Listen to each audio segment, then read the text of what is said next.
Meet Jean Twenge, a psychologist who's spent years studying the impact of smartphones on our behavior. She's seen how even the presence of a phone can affect our ability to focus. But what's really interesting is how her own research was interrupted by a phone, and the surprising way it changed her approach.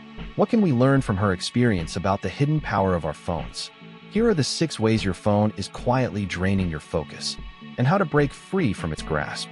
We've all been there, trying to work or study, but our phone keeps buzzing with notifications.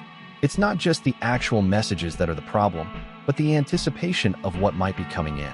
This is known as the Zeigarnik effect, where our brain gets stuck on unfinished tasks, like unread messages. For example, imagine you're trying to meet a deadline, but your phone is constantly pinging with social media updates. You might find yourself constantly checking your phone, even when you know it's not work-related. The constant stream of notifications activates our brain's reward system, making us crave that instant gratification. But what if you could silence those notifications and free up your focus? Consider the case of Cal Newport, who's written extensively on the importance of deep work and the dangers of constant distractions. Even when your phone is face down, its presence can still affect your brain. This is known as the proximity effect, where having a phone nearby can distract us from the task at hand. For example, imagine you're trying to have a conversation with someone, but their phone is sitting on the table between you. You might find yourself glancing at the phone, wondering who might be calling or texting. This can lead to a phenomenon called continuous partial attention, where we're never fully focused on one thing. Consider the case of a study that found people who kept their phones nearby during a conversation were more likely to be distracted and less likely to engage deeply with the other person. We've all felt it, the fear of missing out on something important. This fear can keep us constantly checking our phones, even when we know it's not necessary. For example, imagine you're at a party, but you're worried that you might be missing out on something better somewhere else.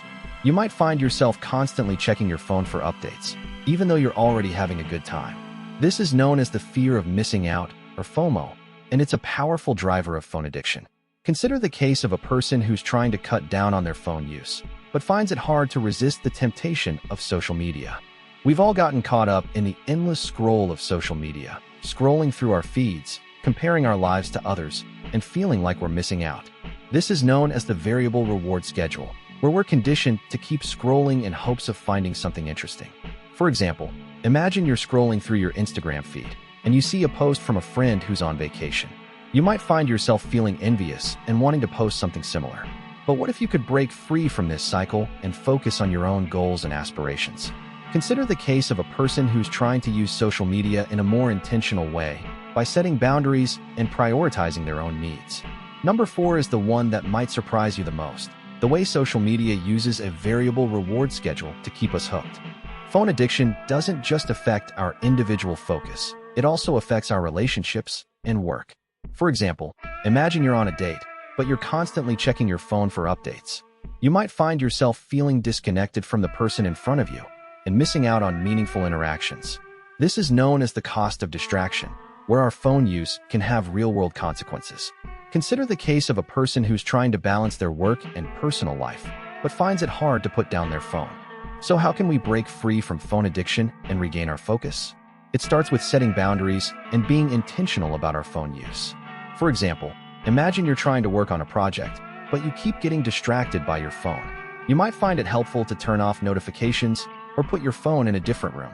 Consider the case of a person who's trying to use phone-free moments to boost their productivity and creativity. To break free from phone addiction, we need to be intentional about our phone use and set boundaries. By doing so, we can regain our focus and improve our relationships and work.